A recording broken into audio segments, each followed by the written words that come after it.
ले रहे हो? ऐसा मत करो, रंगों से मुझे एलर्जी है। डॉगी डॉन तो काफी रंगीन हो गया। मैं सच में बाजीगर डॉन हूँ।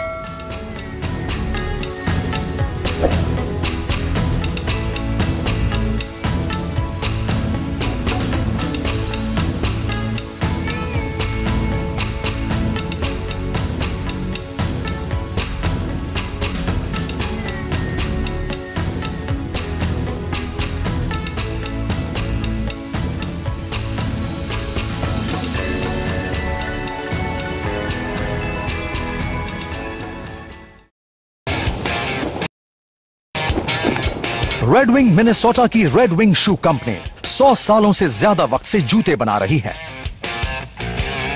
हम काम के मुताबिक खास तौर के बेहतरीन जूते